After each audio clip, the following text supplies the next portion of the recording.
Good afternoon. Will the Committee on Energy, Environment, and Sustainability please come to order? I'd like to welcome Council Members Toba and Tupola to the Chamber. Committee Vice Chair Dos Santos Tam is excused from today's meeting. Pursuant to Section 92-3.7 Hawaii Revised Statutes, this meeting will be conducted as a remote meeting by interactive conference technology with the following procedures in effect for the meeting. Members of the public will be allowed to provide oral testimony on all items on the agenda in two ways, remotely and in person in the council chamber.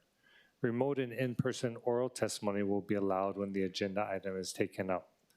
As both English and Hawaiian are the official languages of the state of Hawaii, pursuant to Article 15, Section 4 of the state constitution and Section 1-13 of the Hawaii Revised Statutes, members of the public may testify in either language.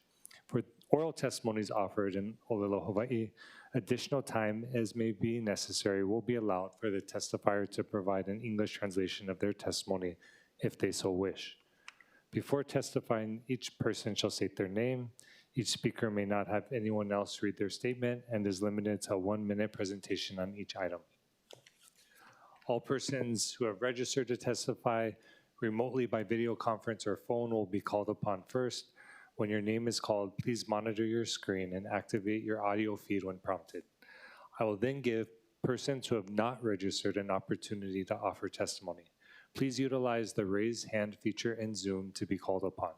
For those who are joining us by telephone only, press *9 to indicate your desire to speak. I will identify you by the last 3 digits of your phone number. When your phone number is called, please press *6 to unmute yourself when prompted. Some friendly reminders and tips: video conference from a quiet location if possible. If you are also watching the proceedings on Olelo, please mute your television at the time you're called to testify. When the timer on screen reaches 0, please conclude your remarks promptly. Once all the remote testifiers have testified, I will proceed to in-person testimony in the council chamber. Persons who have not registered will be given an opportunity to speak following the oral testimonies of the registered speakers. HRS Section 92-3.7 requires all votes at remote meetings to be conducted by a roll call unless unanimous. Therefore, I will first call for objections, and if there are any, I will call for a roll call vote. For council members participating from outside the chamber, which we do not have at this moment in accordance with HRS Section 92-3.7, the meeting will automatically recess if we lose audiovisual contact with anyone that joins and cannot reconvene until we reestablish contact. Therefore, we're going to ask anyone to announce beforehand if they're going to voluntarily sign out of the meeting. Written testimonies, including the testifier's address, email address, and phone number, will be available to the public as described on the posted agenda. As a courtesy, please turn off all cell phones. And that brings us to agenda item number 1 for action. This is Resolution 26-172, confirming the reappointment of Na'alehu Anthony to serve on the Board of Water Supply of the City and County of Honolulu for a term to expire on June 30th, 2031.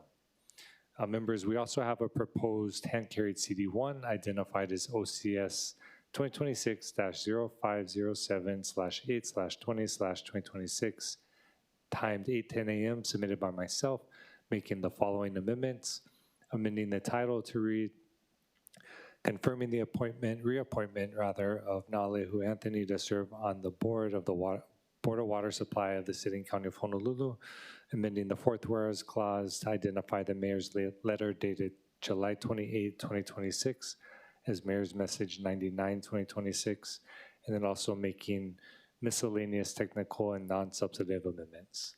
We're going to go ahead and go to the appointee who is here. If you want to come up and just identify your name for the record. As mentioned, this is a reappointment, so extremely grateful for your willingness to continue serving on the board. So I'll go ahead and turn it over to you. Yeah, aloha, council members. Thank you for the opportunity to come before the chamber today. For the record, I'm Na'alehu Anthony. I've been a Board of Water Supply board member for 6 years. I was the chair for 3. I just came off as the chair in June. I'm willing and able to serve another 5 years if you'll have me. And I just want to take the time to thank you all for your service to the city and county of Honolulu. Mahalo nui, and I stand by for any questions you might have. I appreciate that. And, you know, so many different qualifications, but just want to note, I know when we talked, you had just mentioned, so correct me if I'm wrong, you're the only board member left from the Red Hill crisis.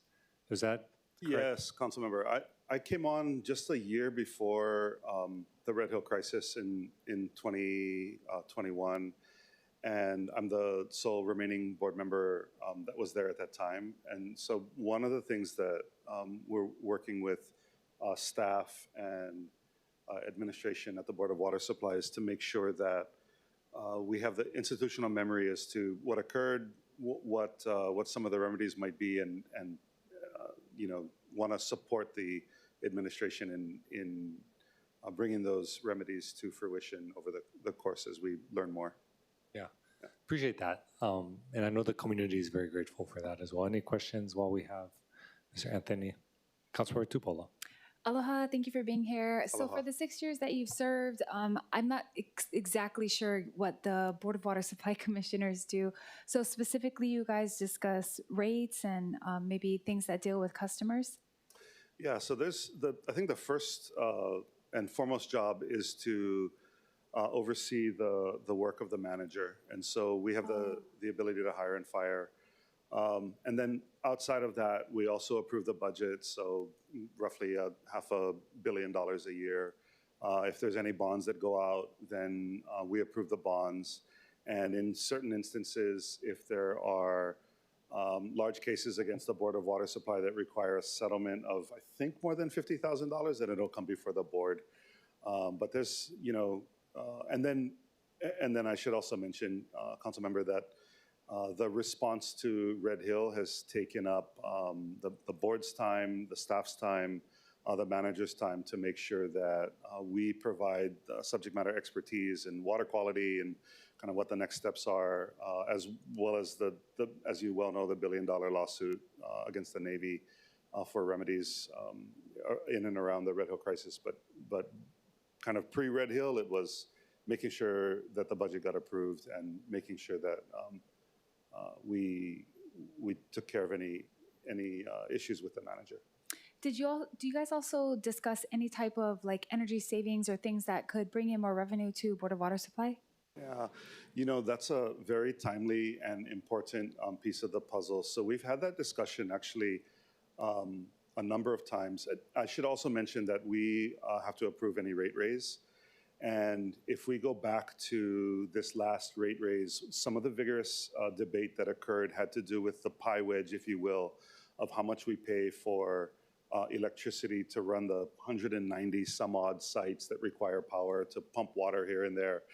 And the issue here being that our rates are fixed for the number of years that we set forth. And we had actually paused on a rate raise because of COVID, but you know, HECO kept raising the rate. And so we were essentially losing more and more money against the rate that had been pegged. And so one of the discussions, and it came up in yesterday's board meeting in the regular session, was talking about how it is that not only are we looking to maybe save money in our energy costs, but also to become more resilient when we see things like Hurricane Lala take out, I don't know, 250,000 customers across the state, which included, you know, hundreds of our pumping facilities. And so, you know, when you lose 911, the phone system, the internet, and then electricity, you don't want to lose water as well. And so we want to make sure that we have the tools that are necessary to not only in emergency powering with diesel generators, but also to look at the long term about what kind of renewable energy we can use to take ourselves further and further into a more resilient state. Yeah, that'd be great. We've brought it up a few times. I know it's a long-term discussion, but Board of Water Supply has land. They have the ability to kind of determine for themselves that they want to install some of these. So in full support of anything we can do to provide insight or help or assistance to that, because, you know, you guys are the determiners of the rates for Board of Water Supply, but the only way we can kind of combat all the rising costs is if we get smarter about what costs we can cut down on, so. Yeah, Councilmember, that's absolutely right. I think the rigorous debate about getting to renewable energy, especially for this county is the most outsized energy user across the state. And we want to make sure that we have the tools, especially to your point that we have land and the ability to set rates so that we can hopefully mitigate some of these costs into the future. You know, Manager Lau made a really important point in yesterday's meeting, and that is that we purvey water to almost 1 million people in this county every day, 140 million gallons a day. And it's important that we have the tools to be able to do so into the future. That's like one of the most resilient things we can do as a county, is to make sure that there's fresh water and there's pressure at every single pipe every day. So that's something that we talk about in the board meetings and through Manager Lau's leadership. You know, we are working towards in all the different ways that you can do it, combating pipes that burst all the way through renewable energy. Thank you so much for the dialogue and for your service, your leadership, and we look forward to supporting any initiatives that we can. Thank you, Chair. Of course, seeing no further questions from the committee, mahalo again, and I'll go ahead and invite up Manager and Chief Engineer Lau to Thank you so provide much. yeah, thank you. If you want, I think I had you down as the representative for admin. I think you want to provide testimony today as well. Yeah.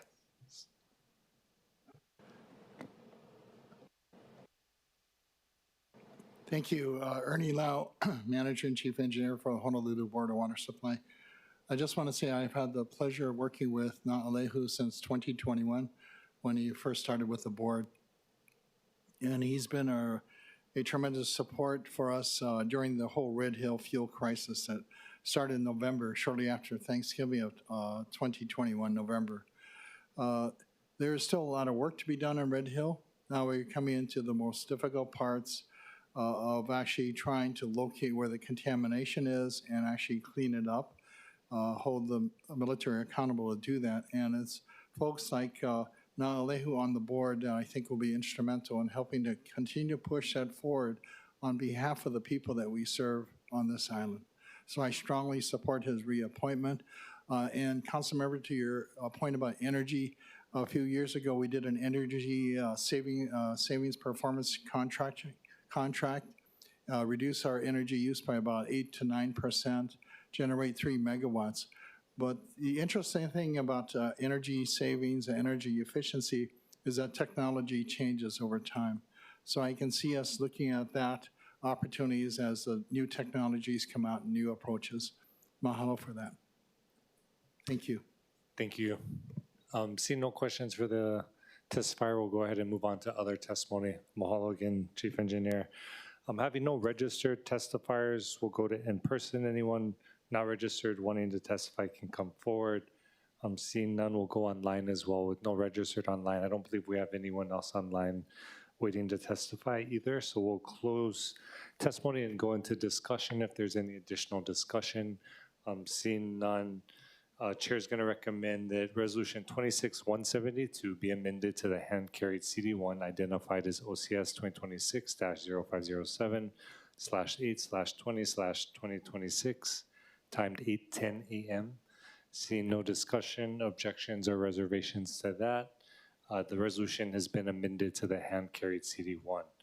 And Chair is going to then recommend that Resolution 26-172 CD1 be reported out for adoption. Any additional discussion, objections, or reservations? Hearing none, so ordered. So we'll see the resolution hopefully at the next council meeting. I know you may be not off island, so definitely encourage you to reach out to the other council members if anyone has questions. But again, I think at this point, everyone's extremely grateful for your service, so mahalo. Yeah. And then we'll go to agenda item number 2. Resolution 26-169, accepting a gift in the amount of $15,000 to the city from Bumper Productions LLC for upgrades and improvements to the Kaneohe Conference Room at the Honolulu Wastewater Treatment Plant. Members, we have a proposed hand-carried CD1 identified as OCS 2026-0510/8/20/2026, timed 8:45 a.m., submitted by myself, making the following amendments. Amending the title to read, accepting a gift in the amount of $15,000 to the city from Bumper Productions LLC to the Department of Environmental Services for upgrades and improvements to the Kanehoa Conference Room at the Honolulu wastewater treatment plant. And the fourth whereas clause identifies the letter from the Honolulu Film Commissioner as Mayor's Message 96, 2026, and corrects the date to the letter to July 22nd, 2026, instead of July 15th. Also noting the managing director designate who approved the letter is now the managing director and makes additional miscellaneous and technical and non-substantive amendments. I know we have Director Babcock. Dr. Babcock, if you wanted to provide any insight on behalf of the administration, mahalo for being here. Yeah, thank you, Chair Wire, Council members Tolba and Tupola. Roger Babcock, Department of Environmental Services. So we support this resolution to accept this gift.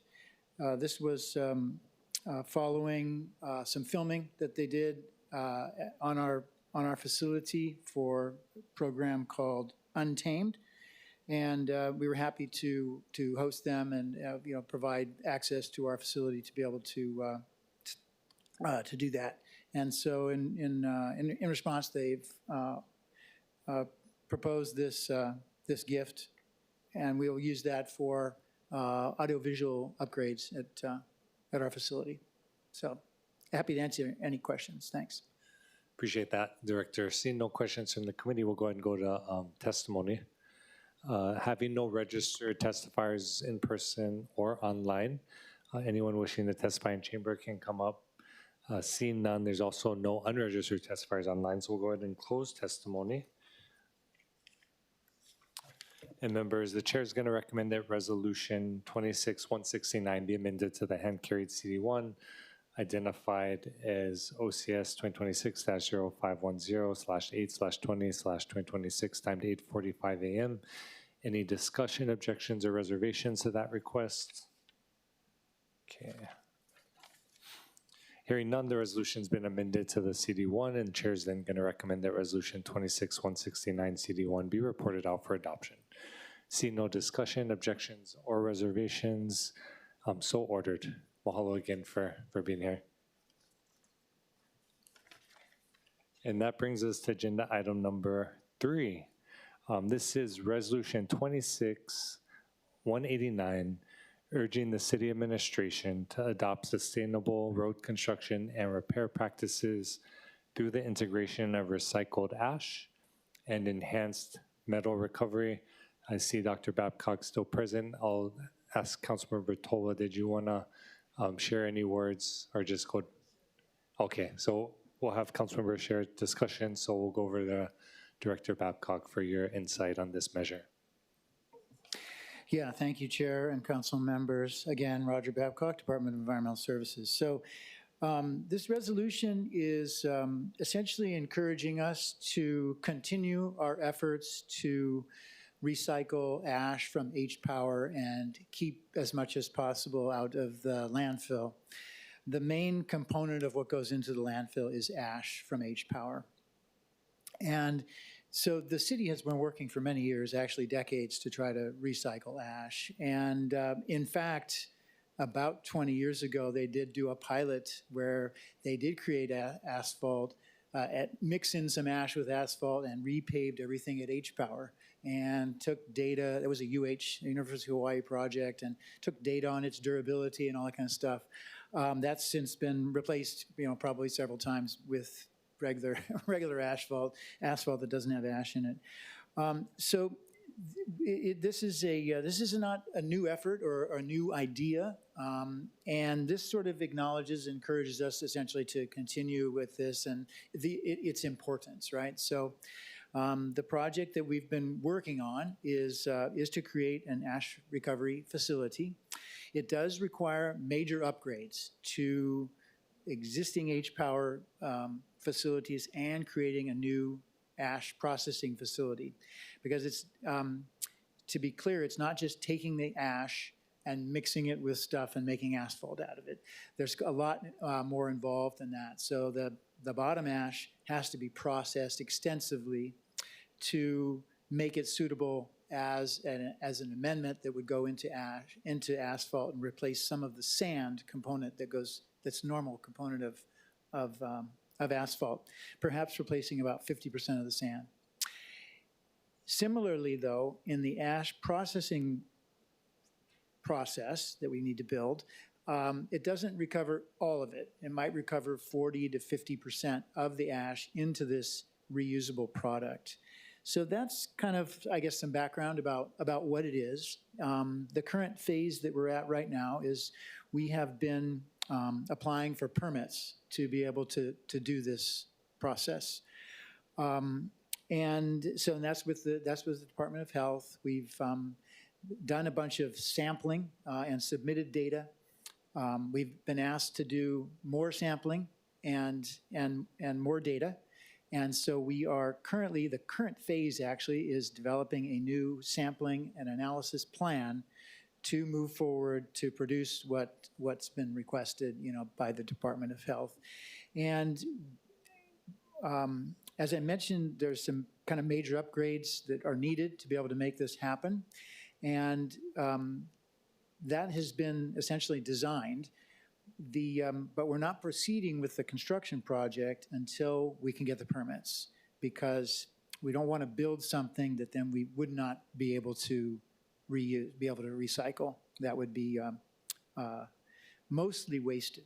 The other thing that's mentioned here that I forgot to mention is additional metal recovery.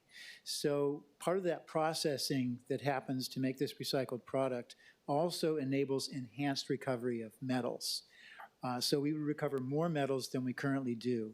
So that's an additional benefit. So we support the resolution. The part that involves DFM and DTS and paving would be a future thing. So in order to make it, probably to make it go, what would happen is a new asphalt mix design would be made that would incorporate some of this recycled material. And then the way to make sure that it would be used would be, we would specify in city projects that you have to use this mix. But that's future work that it's important, but it's something that is not needed to be done at this point. One of the challenges with the permitting and stuff is that we do not have this product for anybody to look at and touch and examine. And so that is part of the challenge. We have to make material, we have to then test it, and without having the full facility. So anyway, those are it's not a short process, but it is something that we continue to pursue. It's an important part of our reduction in the need for a landfill. So That's Happy to answer any exciting. other questions. Yeah, Of thanks. course, Councilmember Toba. Just thank you. We've had many discussions in the last 5 years. I think, how close are we? You said in the beginning that you've been working on this for years. When we have a landfill challenge, these are things that you guys been thinking about or talking about for years now. Why aren't the process moving fast enough, knowing that we are challenged with a landfill situation? Yeah, so at this point, it's mainly a permitting challenge. So there are lots of contaminants in ash, and that needs to be managed safely to protect public health. And that's the Department of Health's, job to do. And they are the ones who would issue the permit for this facility and the materials reuse. So it's hard to predict. It is a marathon, and we are staying in the race as seeing it as an important thing whenever it can happen. But I don't think it is in the next 2 years or something like that we'll be able to make this product, not in the near term. There is a construction project involved, and that always takes time. So it'll take a few years for it to happen. We see states doing it already, some states, right? Not a lot. More ash recycling happens internationally than nationally. And that is because very few, really no other place in the United States has the same landfill challenge that we do. You can always ship it someplace that's within the same state typically, or a nearby state, and be able to dispose of ash. Okay, all right. Thank you, Councilmember Tupolo. Aloha, Director. I think that's actually one of the things we're hoping to address in the landfill task force, because some of the state regulations through Department of Health are what's prohibiting us from actually using the ash for anything, but also, you know, them being able to ensure that somehow we've either extracted or minimized the amount of methane that's in the ash or whatever hazardous substances. I think that's kind of where we're trying to go so that we can get there.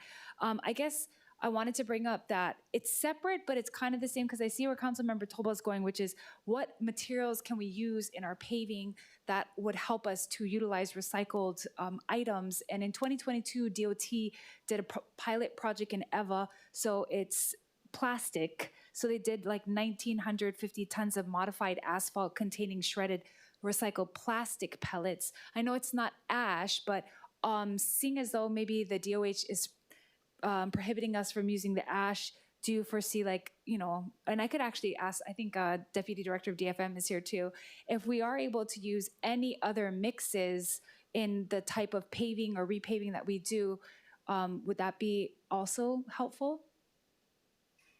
Yeah, so specifically this is addressing, you know, trying alternate uses of ash and recycling of the ash. DOT has done studies, as you mentioned, with the plastic asphalt. They've also done glasscrete, putting recycled glass. Actually, the product that comes out of this proposed ash recycling facility does have a lot of glass in it and aggregate material, and it's a substitute for sand. And it also has metals. The metals are actually good for that as well.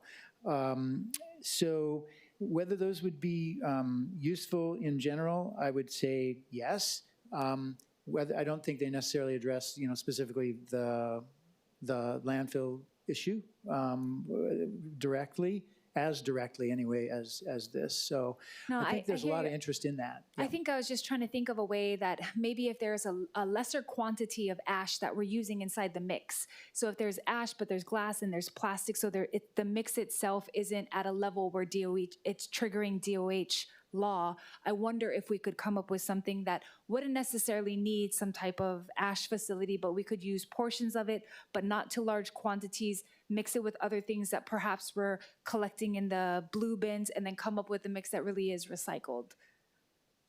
Yeah, so we would have to submit a permit, to be able to do that, and it would have to be, very specific about what we're proposing and what proportions and what's in all those materials, and provide all the elemental, analysis. With respect to the ash product, the main metal of concern is mercury, so that limit is the one that we would be bumping up against, and which would limit the amount of the material that could be added. I see. As a percentage. And then the other concern is other chemicals, including PFAS. And so those are some of the issues, and then sort of showing that things are truly immobilized permanently, meaning that materials cannot leach from the product. Yeah. I guess my solution wasn't that great. Mixing in more materials doesn't necessarily take out the mercury. Here's my last question, Chair. I'll wrap it up. We have 3 burners. Do you guys ever separate out what is going into each burner so as some of the ash that's generated doesn't contain mercury? Because you guys are burning, maybe you're burning the same thing in all the burners, but I'm just wondering, because maybe if we were able to understand that this burner is not creating ash that has mercury, is there such a thing? Yeah, so two things there. One is I misspoke. I just realized that I said mercury, and what I meant was lead. Okay. So, but the same, kind of a similar thing. It isn't, as far as we know, the ash is very similar to the two burners. That analysis has been done. We burn essentially everything, in both burners. I don't know if anybody has figured out a way to sort of separate certain things and then have the ash be better from Like one or the lead other. free or whatever. Yeah. Oh, okay. All right. Well, thank you, Director, for entertaining my questions. Thank you, Chair. Thank you. Great questions. I'll go to testimony just quickly. So is, aside from the 2 years out, you said that would be possibly arriving at a product. Was that the 2 years, or a facility would be 2 years? No, so what I was saying is it wouldn't be anything like 2 years. Okay. Okay. In other That's words, fine. it's going to take much longer than that. Okay. Yeah. I guess the only question was, what would be the timeline in terms of the next opportunity to provide an update on like how the discussion is going? Would it be once there's a resolution on the permitting discussion, once you arrive at some results from the testing or the material that you're creating? Yeah, so I think we will be delighted to update as soon as we get a permit, as soon as Okay. we get an okay on that. But before that, it's possible that we could share that we have an approved sampling plan, which is really the step we're at right now, an enhanced sampling plan that we need to do. And then once we have that, that essentially has a timeline in it and how long it will take to go through that process. Then we'll be submitting results and waiting for a permit to be approved. So anytime we have any progress, we'd be happy to give an update. Okay. Yeah. That would be wonderful, because we can even agendize it as a communication if it doesn't warrant like a full PowerPoint, or you can just run down and share with the committee. So mahalo, Director, appreciate that. We'll go to testimony. Going to remote testimony, we have 2 registered. Mr. Armstrong, I don't believe is online right now. And then the second testifier I know is in person, so no other testifiers online wanting to testify. We'll go to in-person testimony, and we'll proceed first with those that signed up for in-person. So we'll go with Holly Rader. And then second would be Dominic Bonifacio. And then, of course, anyone else can line up. Go ahead and proceed when you're ready.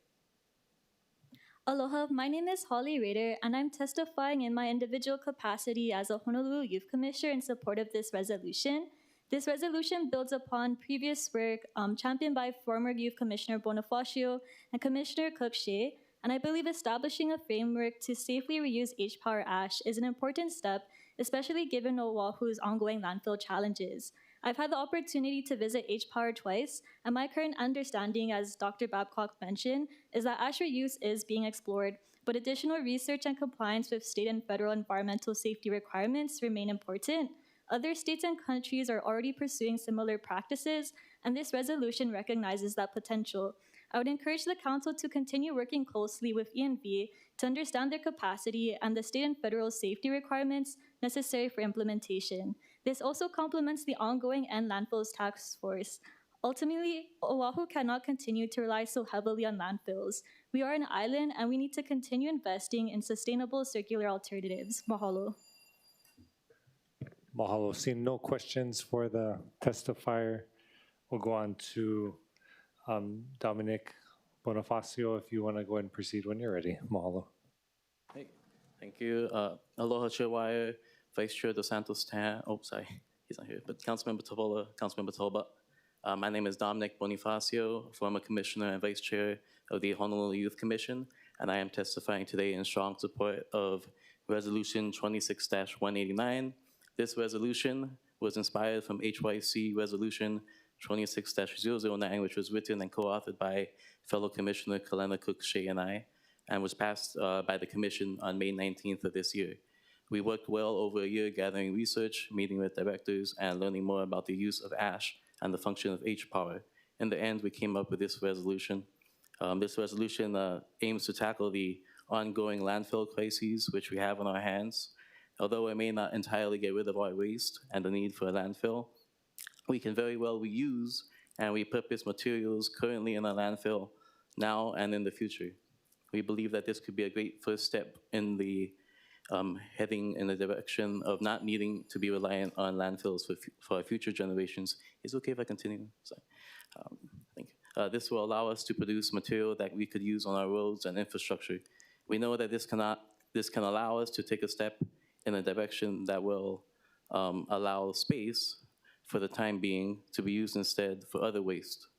While we figure out other venues of what to do about a landfill on Oahu, this is an issue that greatly impacts all of us and all of our communities and may well be necessary if we are to find a solution that benefits the young people of today and tomorrow. With that said, I would like to mahalo Councilmember Toba for introducing a resolution on his behalf. And I once again stand in strong support of Resolution 26-189. Mahalo nui loa for all your work and opportunity to testify. Thank you. Mahalo. Seeing no questions for the testifier, we'll go ahead and close this testimony and go into discussion. Councilmember Toba. Thank you, Chair, for putting this on the agenda. You know, I just wanted to give a big shout out to Dominic and Kalena for working so hard and, you know, bringing on this resolution. Dominic was our District 9 appointed commissioner. So thank you for working so hard in District 9. Appreciate you. You know, we heard what the director said. It'll take obtaining permits, you know, from the Department of Health to see this type of ash recycling facility built. But I'm hopeful that one day recycling ash will become a reality in Honolulu. So thank you, Chair.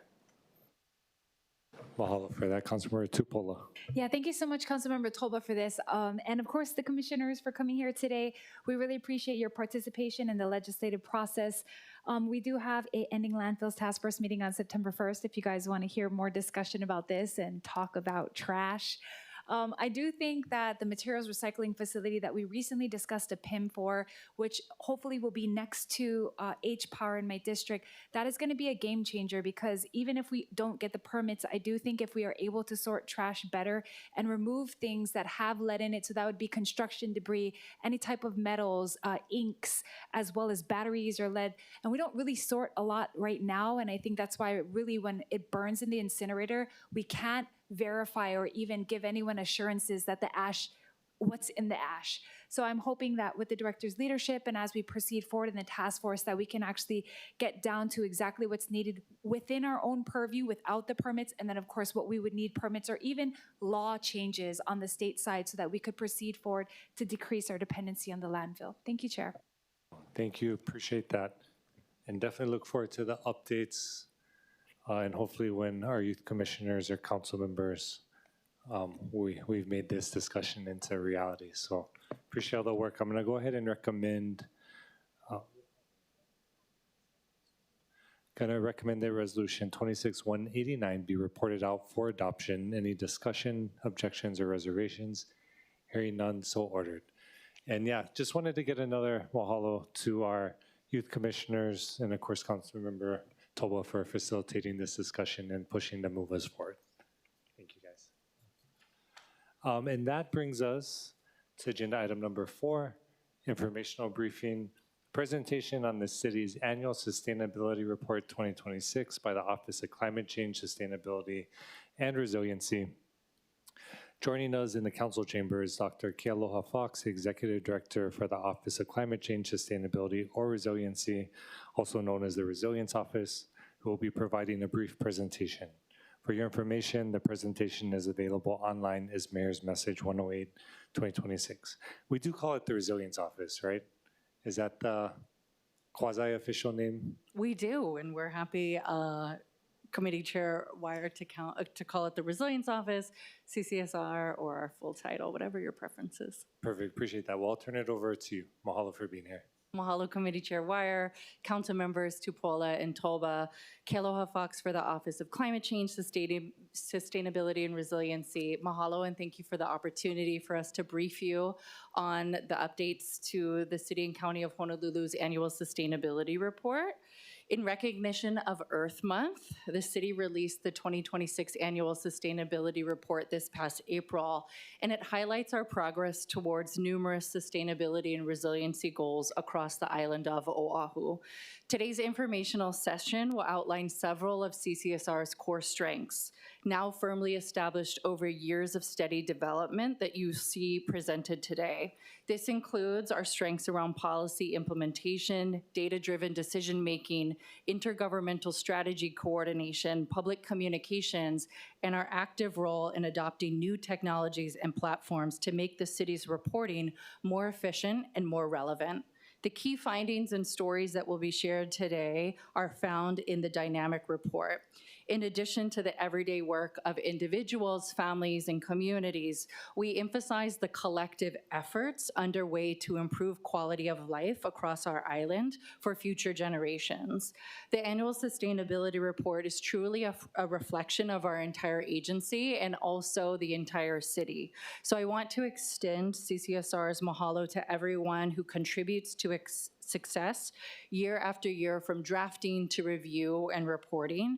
I especially want to acknowledge and thank the team. Some of them are here today. The core team members, especially Victor, Haley, and Maya, who spend months of careful work to ensure that this annual initiative is possible, and it helps us share Honolulu's sustainability story.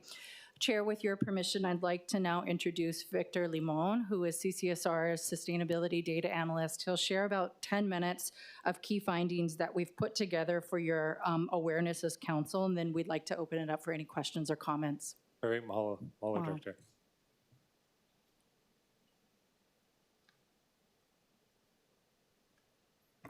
Thank you, Director Fox, and good morning, Chair, and thank you, members of the committee, for having me in our office. Mahalo for having us here today to give a quick overview of the 2026 Annual Sustainability Report. So I'll just jump right in. As you know, our report is an annual report card for city and community action to address climate change and increase sustainability and environmental performance. It's generally an assessment of progress from previous calendar year. So for this year, for this report, it's 2025. But there are some data lags, and some are reported on fiscal cycles instead. The 2026 report, as was mentioned, was released back in April. As required by ordinance, the report is published annually during Earth Month. Whenever possible, the report tracks progress against specific targets, and these are pulled from city plans, policies, and commitments. All of the data and information is published on our website at resilientoahu.org/sustainability report. Each year, we strive to improve the transparency and accessibility of this information. So we've gone through several iterations throughout the years, from print to web. This year, we switched from Tableau to Power BI using the city's Microsoft 365 Enterprise license, which was more secure and also saved us some funds that we can then use for other projects. The online dashboard that you can see on our website is really the best way to explore the data. The report is designed to be interactive, so you can hover over chart features to access pop-up boxes with more information. You can play around with filters to explore trends or see only those things that you're interested in. You can make charts full screen to really get up close and personal with the data. And from the home page, buttons will take you to different report sections.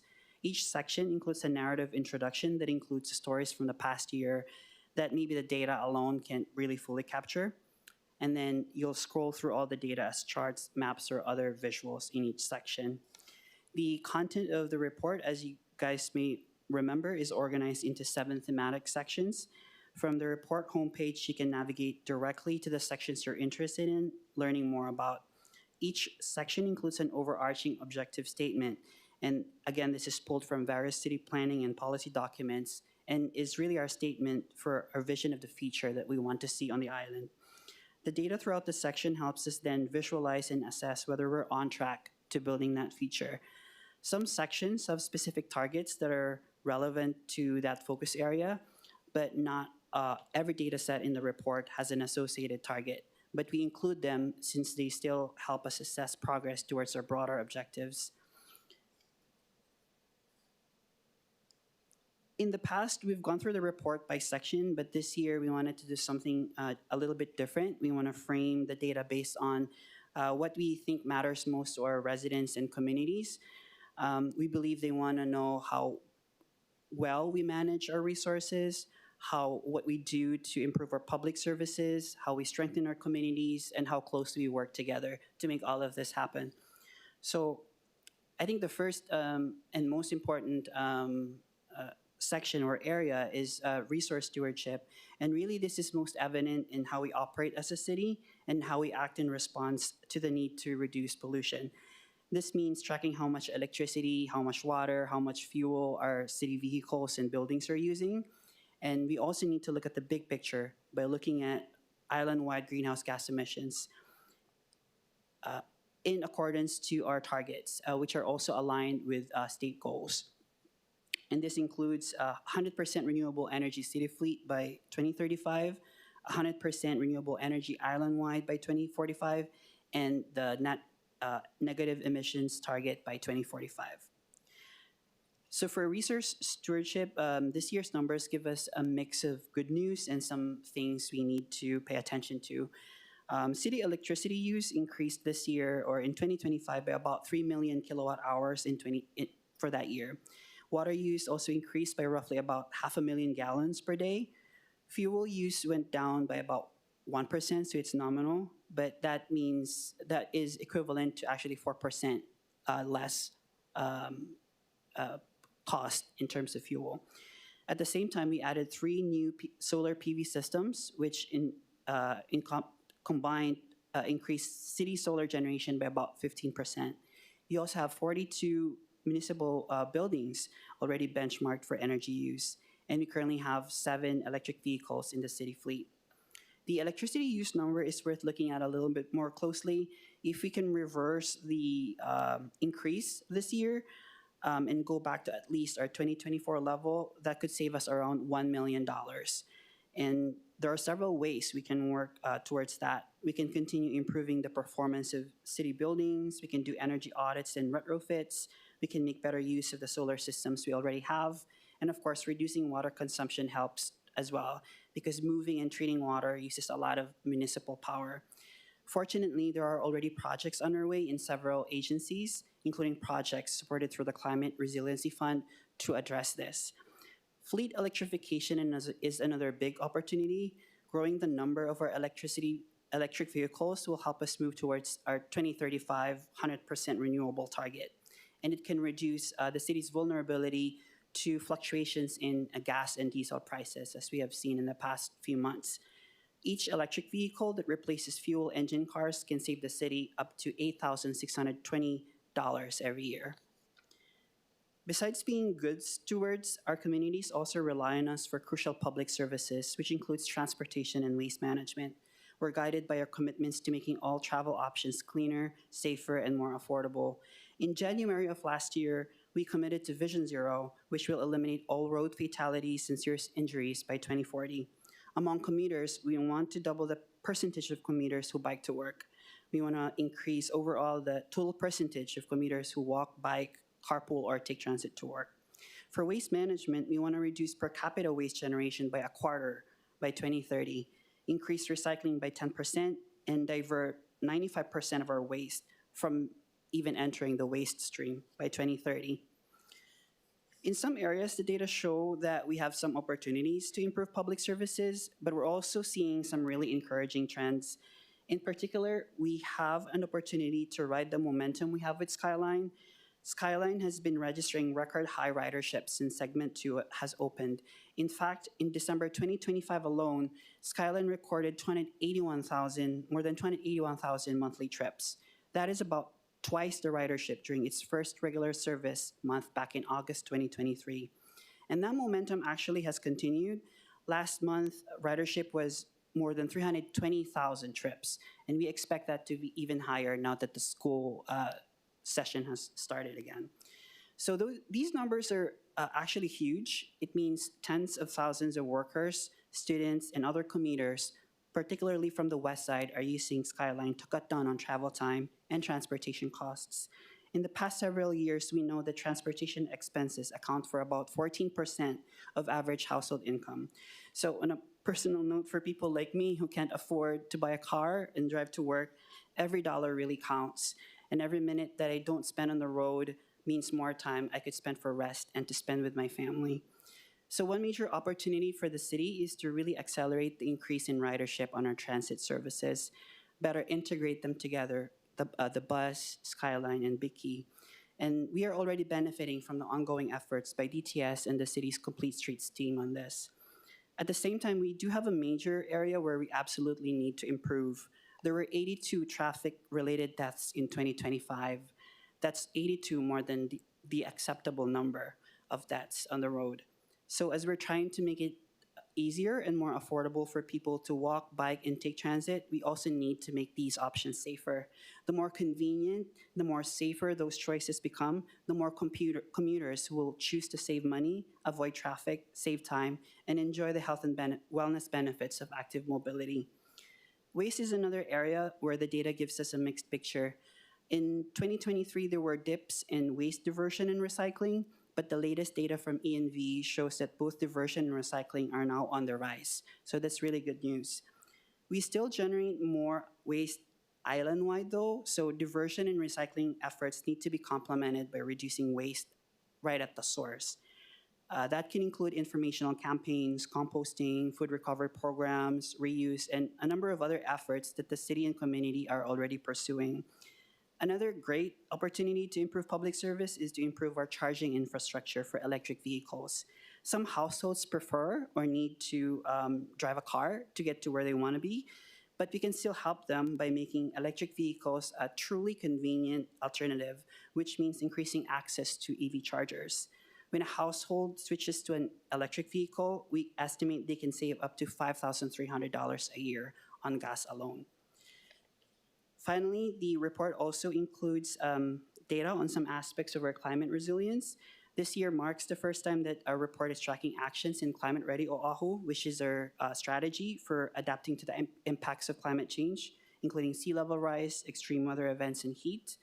And we're also tracking per capita water use, wastewater reuse, tree planting, and other resilience indicators. One thing that appears to be an emerging trend is that flood insurance payouts are on the rise, but the total number of active policies in force is going down. So that's something we're gonna want to keep watching because we know that the damages from weather events have been and could be more devastating, including the costs of those damages. So we wanna make sure more families are able to protect themselves financially. This section also highlights some opportunities for better data collection.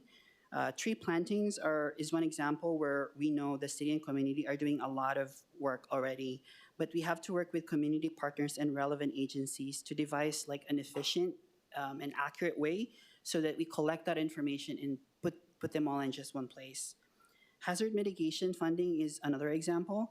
The report shows a decrease from $7 million to $5.5 million in 2025, but that only accounts for FEMA projects, like federally funded projects. So it doesn't account for entirely city or state-funded projects, which we hope to better track in the coming years as we do more work through the Climate Resiliency Fund and through closer interdepartmental relationships.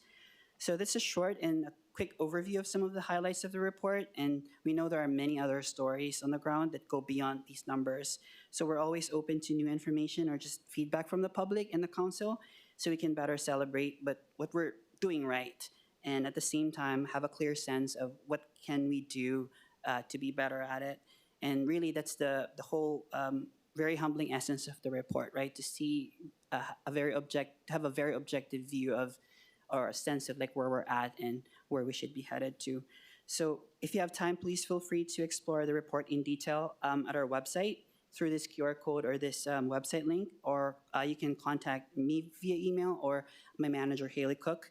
We'll be happy to answer any questions or accept any feedback. Again, mahalo for giving us this opportunity to share about the report. Mahalo. Thank you for that.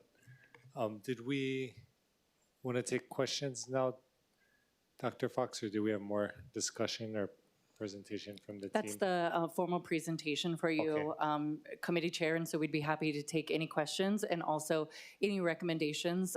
We want to continue to iterate on where we can go for the 9th edition for next April, and your folks' guidance does help us a lot as we continue to adapt the tool.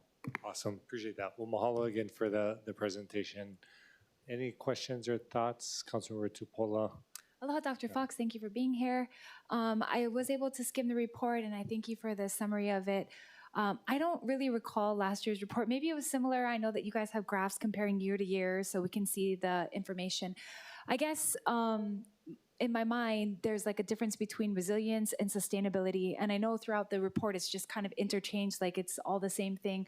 But I would say that with resilience, especially because of the storms we had this year, that there could be so much shared specifically on our ability to be resilient in the city and county of Honolulu.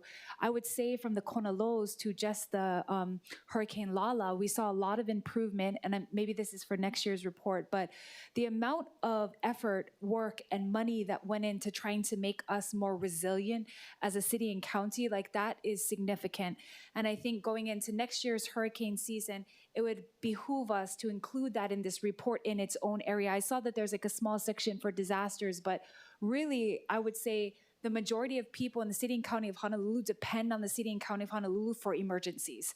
So they want to know, are we resilient? Do we have hubs? Do we have maybe, like shelters in each of our communities or resilience hubs? Because I know we don't have it all throughout the island. Which areas of the island feel a little bit more exposed because maybe they don't have as many gathering places? I know for my side of the island, it's always a concern because most of our shelters are still within flood areas. All of our coast is near the ocean. So in events of emergency and disaster, how are we being more resilient? So I would say that's kind of like its own category, and that could be like at least one half of your report, and it would really be kind of a little bit DEM focused, but then also like some of the money you're using as well as our budget money is going into infrastructure, cleaning stream, preparation for the next floods that we might have. So those are all, I think, part and parcel of what could be reported as our ability to address resilience. Secondarily, I would say for sustainability. So sustainability is the longevity of how long things can last. And I read in your report that, you guys shared about the parking lot at Kapolehale, that it has the solar panels on top, and maybe this will bring more electricity. It would allow us to use the building more. I guess for me, like sustainability, especially within the city, has a little bit to do with solar panels, but it has a lot to do with like maybe even just like the wear and tear of our facilities. Let me give you some examples. Like almost everything that Ocean Safety is using is old. Everything. Their headquarters, the one we have in Waianae is actually somebody's house, and they're calling that the headquarters, but it really is a residence and it's not an actual place. So like certain areas, I would say within the city, we've been kind of like, well, I'll give you another example. Just last year, the whole bottom floor of this building flooded and all of Corp Council had to go somewhere else. Like, our building is not very sustainable, right? And I know they're trying to fix the parking lot because there was cement falling, and then we had to move the playgrounds over and the preschool. So for me, sustainability, and I love that you guys started looking at Kapolehale, but I would say there's multiple areas within the city that I wonder how sustainable it is, because your report could indicate to us whether or not we need to invest in some of these structures that are really hanging on by a thread. And when the departments come, there's a lot of needs within the city, but the report could guide us to maybe the most historical needs towards the most, urgent needs. Because I think sometimes in the city, we get used to addressing things that are just in our eyesight. Oh, that one looks ugly, we should fix it. Oh, this one. But when really there's buildings and issues much, much older than that kind of just get brushed under the rug because maybe no one says. I feel for our medical examiner, his office, where it's located. I mean, it's scary. So I think there's certain places where I think we could consolidate, maybe utilize like less facilities, like if we can, instead of getting more and more buildings. Like, how could we make our buildings that are new and updated more sustainable? So I think for me, like the resiliency and the sustainability are like separate components. And I think in this report, they were like kind of all mixed in together. Lastly, and then I'll wrap up, but I think there's a difference between what we can do as a city for ourselves and then what the public can do. And then I saw some of your charts were kind of like, oh, look, the public's using the rail or they're using this. There's certain things that we have no control over. Whether or not they ride it, they don't. Or whether or not people use gas, they don't. They use batteries, they don't. We can influence it, but we don't necessarily have as much say, unless you guys want to share like maybe campaigns that you've used to influence thought. Like we're encouraging people to use the bus more. Or maybe, I thought this was cool, maybe we can put in like phone chargers in the bus or something where people want to use the bus. I don't know if that's a good idea. sorry, Director Martin, if you're listening. I just thought like our buses are kind of older, right? We want everyone to ride the bus, but my goodness, I ride the bus sometimes and I'm like, wow, this is pretty tough. Like, it's the same chair I rode in 6th grade. So I think when we think about like we want to get people to utilize these modes of transportation, the only thing I believe that would be really influential in the report is like, what have we done to influence that? Oh, we upgraded the fleets, or oh, we paid for an ad, or maybe we created the very first overnight parking lot for the rail. So now people want to park there and catch the rail so they can get to the airport and not pay any fees at the parking lot through the state facility. So all of that to be said, I think it's good to share like what the public is doing, but it's hard to gauge like our influence over that unless we are making a direct influence through either spending or advertisements or commercials or something. And if we're not, then I think we have to kind of retreat into like, what do we have like purview over that we can spend money on and influence and make a difference with? But anyways, Dr. Kealoha, I think you're awesome. I know you are like taking notes and you're a very good listener. So we're here to support you, anything that we can do. And I appreciate your work. Council Vice Chair Tupola, thank you so much. We did capture all of that, and I just want to make sure that I underscore and affirm some of the direction that our team does want to go now that we have so much of the baseline work in this new technology to make a dynamic platform compared to what folks saw in the early years. Data and information sharing has really come a long way, and I want to congratulate the team to really continue to help push the city to utilize modern tools. To your point, this will help us now stitch together some of the individual indicators we've had over years to form much more cohesive city strategies. So you named a few. It's our sustainable city operations section. It's about our municipal benchmarking. It's about energy performance saving contracts. And when we start to tie all of those together, then we'll truly not just see outcomes, but we'll see impact. And so we're taking that great advice that you shared with us today, and we'll take it back to the team and see how we can start linking the data together. Thank you so much. Thank you, Chair, for the time. Yeah, wonderful discussion. And everything in this report is important. And we could talk about it all. I think this committee in particular, we all could talk about waste management for days. And of course, that's why we're at the city. But so given our time, and I know we have Clean Water Natural Land Fund coming up, and we have committee at 2:30, I think.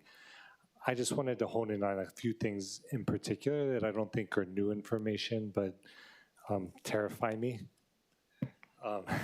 And so we go to the back page, and that's emergency food preparedness. So that's a little more, but about 1 in 10 actually have the emergency supplies that they need, which I'm not surprised by.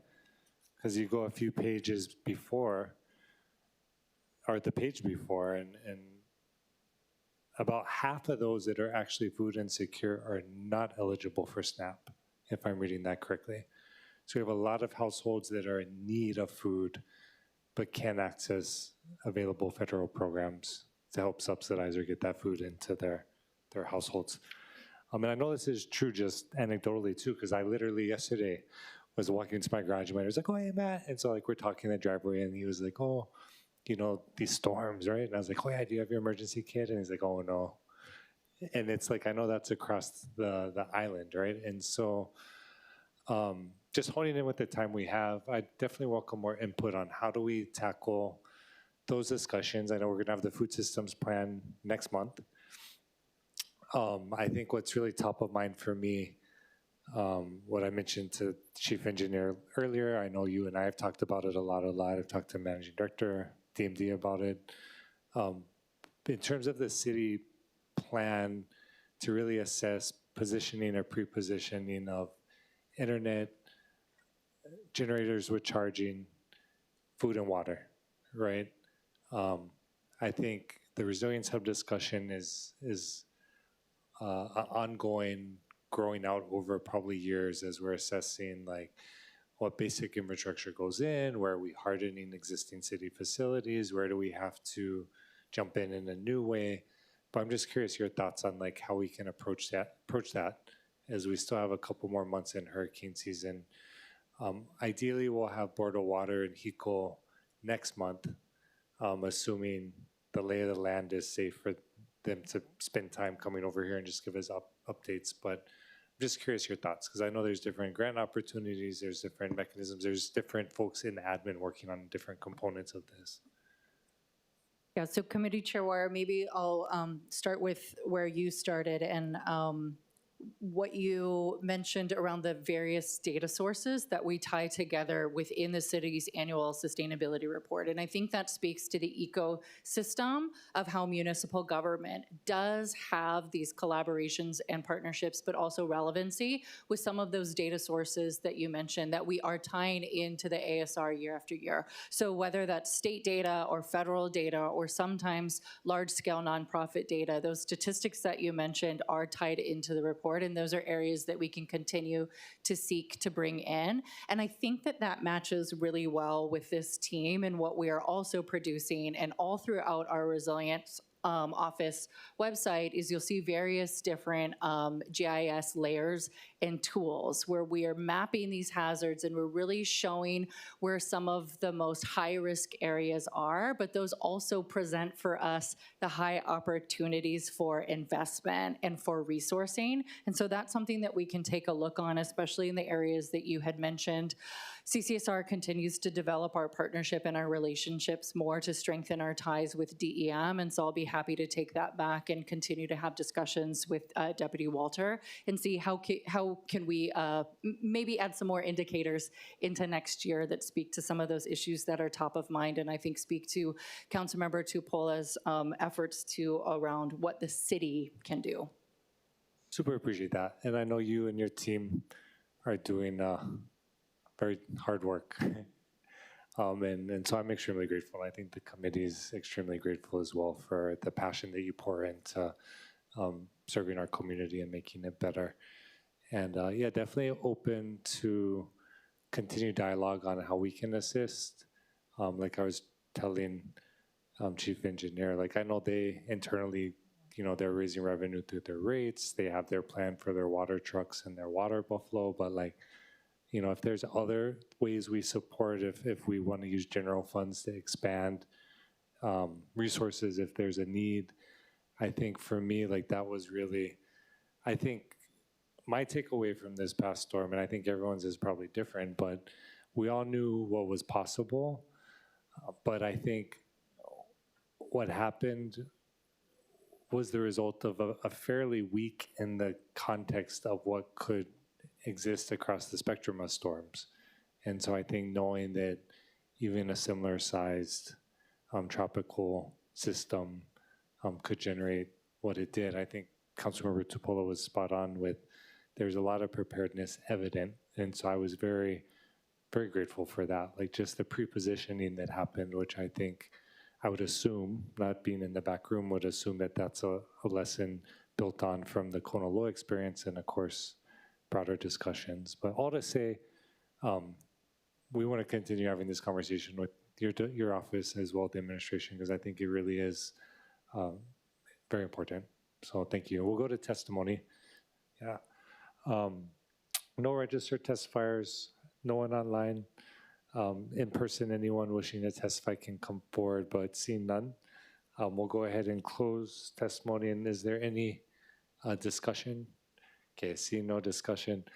Mahalo again, Dr. Fox, for all that you do and your entire team. Really appreciate the presentation. Could you say the presenter's name again? Because Yes, thank you for allowing me the second to just honor and acknowledge the team.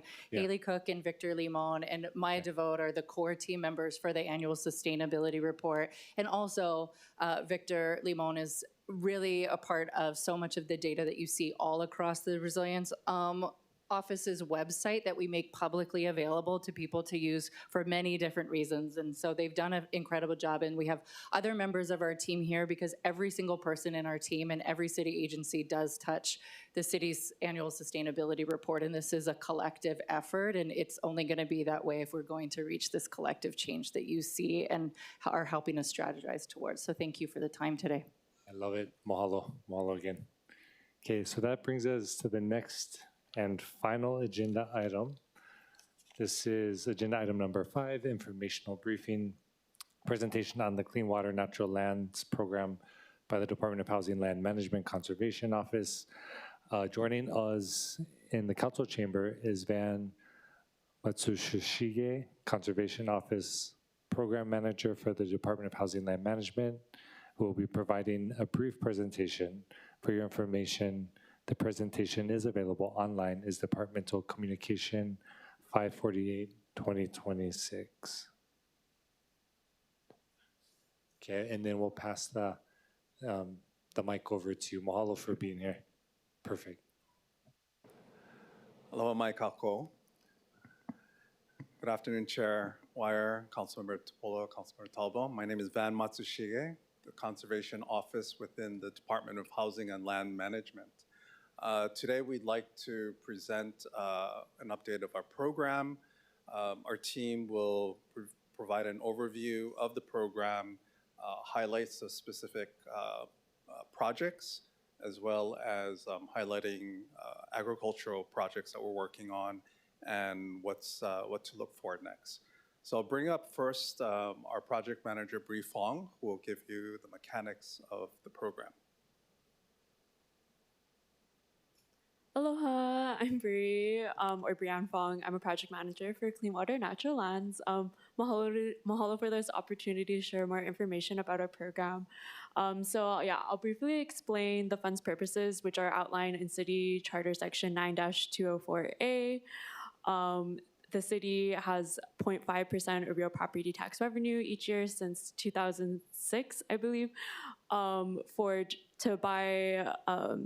to buy a real estate interest in the form of fee simple ownership or conservation easement for those following purposes, which include preservation of significant watershed lands, native ecosystems and habitats, preservation of ag lands, beaches, forests, coastal areas, as well as preservation of culturally or historically important land areas and sites, as well as public outdoor recreation and education, hazard reduction, like the reduction of erosion, floods, landslides, runoff, and then also public access to open space.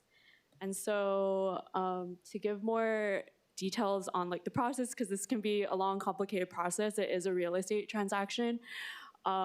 So interested applicants can submit an inquiry form through our website, and this allows us to receive information on a potential site, its conservation values, and the type of structure that the applicant is looking for, whether that be acquisition of a property in fee simple ownership or a conservation easement over the property. And so we will meet with potential applicants and then sit down with them and also provide them with expectations and education on our process and timeline because it can be a complex process.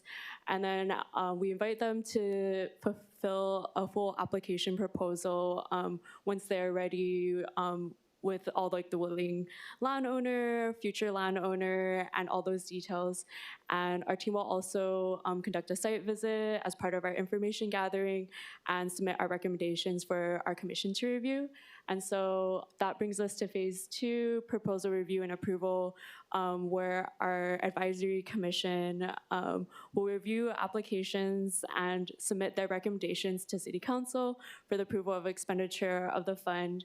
And then City Council will review proposals and approve them. And then that brings us to phase 3, which is negotiations and closing, and this probably can take the longest in the whole process because it has multiple parties involved with the current landowner, future landowner, whoever is holding the conservation easement. This includes due diligence, so we'll conduct an appraisal of a conservation easement, environmental surveys of the property, and then the city will conduct negotiations with the relevant parties and discuss the different rights and restrictions that the future landowner and a site will have. And then after closing the acquisition, then it's in phase 4 of perpetual stewardship. And so our office, along with whoever holds the conservation easement, does an annual monitoring of the sites to make sure that the conservation values that the site was acquired for are upheld in perpetuity. And then this is just like an overlook of our commission. 7 members that are appointed by mayor and city council. Our chair, Kahi Picaro, who is co-founder of Sustainable Coastlines and director of Parlay for the Oceans. Our vice chair, Kamana'o Mills, works with Kamehameha Schools in their land acquisition and preservation management. He's also the chair of Oahu Island Barrier Council. And then our other vice chair, Kili'i Kotubete, who's worked with Pai O'Heia for over 20 years and has been super important to the restoration, education, and cultural practices of Heia. And then Sherry Broder, who's an attorney, works and teaches conservation law. Susie Fong, she works for Navy's Readiness Environmental Integration Program. Jamie Tomimoto, she works in the State Waters Clean Branch. And then our newest commissioner, Ray Soon, who has his own firm for strategic management, counseling, and engaging with the community and government. So just wanted to give a little insight into who's part of our commission and who reviews our proposals and qualifies them for city council's review. And then this is also really exciting. We just launched our first ever stewardship application. So up to 5% of the previous year's deposit is available for the operation, maintenance, and management of sites that were were acquired with Clean Water and Natural Lands funds. And so there's about a little over $400,000 available for stewardship monies, and anyone can apply as long as it relates to the stewardship of an existing clean water site. And we just opened that application end of July, and it's due September. And then we're hoping to distribute monies next spring. So it kind of has to go through the same process as land acquisition proposals, in that our commission has to review and qualify projects before going to city council, and they're also going to be reviewing and approving projects. And then I will bring it next to to Tam for, she's gonna talk a little bit more about our ag site.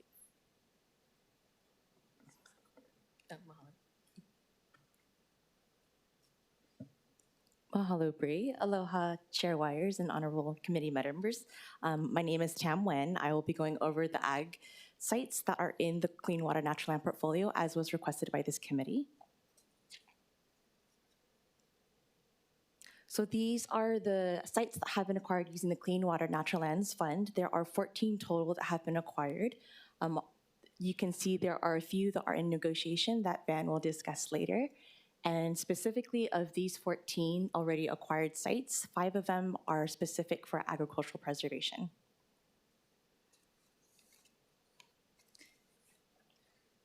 So the five sites for agricultural conservation is the Palawai acquisition, the Wahiwa lands, Kukani Loko, Turtle Bay Malka, Hakipu'u Lo'ikalo, and Sunset Ranch.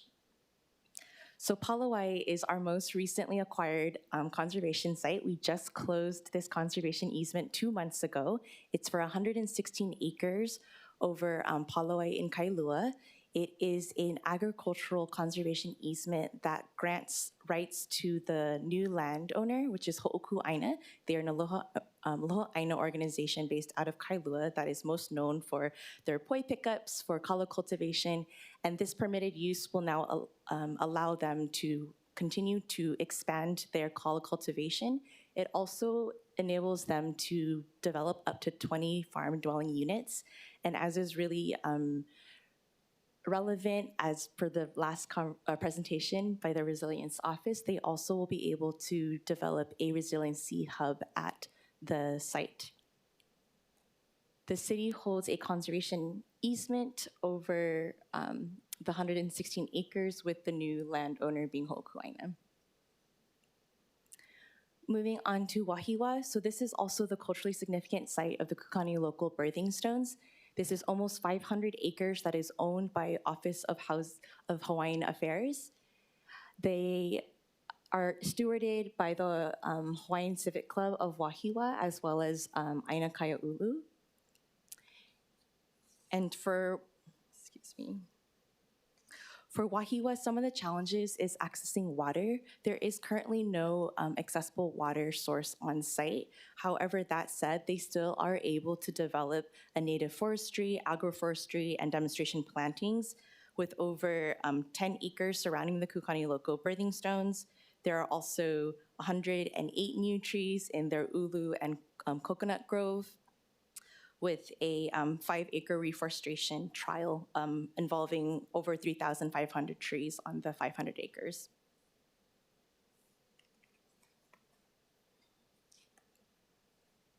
At Turtle Bay Malka, this is a conservation easement that is co-held by the North Shore Community Land Trust along with the City and County of Honolulu. It is zoned Ag 1, so it is strictly for agricultural purposes, and this, excuse me, my notes are a little jumbled. Okay, this was the INA that was contracted for Pono Pacific to manage farmland on, so it's 468 acres. This contract was recently awarded to Hui Ku Maliola, who now will manage the farm licenses on the land. There is a letter agreement that was signed by Turtle Bay Resort that ensures they will be using commercially reasonable efforts to ensure 85% of its farmable land is indeed active agricultural, and that they must lease at least 87% of their arable land, which is 368 acres, to qualified farmers. They've also committed to providing long-term licenses to farmers and are authorized to develop up to 3 farm dwellings, although we have been informed by the North Shore Community Land Trust as of last year that there are no current plans to seek that development. And finally, Hakipu'u Lo'ikalo, this is 1.5 acres. It is a conservation easement that is co-held by the Hawaii Land Trust as well as the City and County of Honolulu.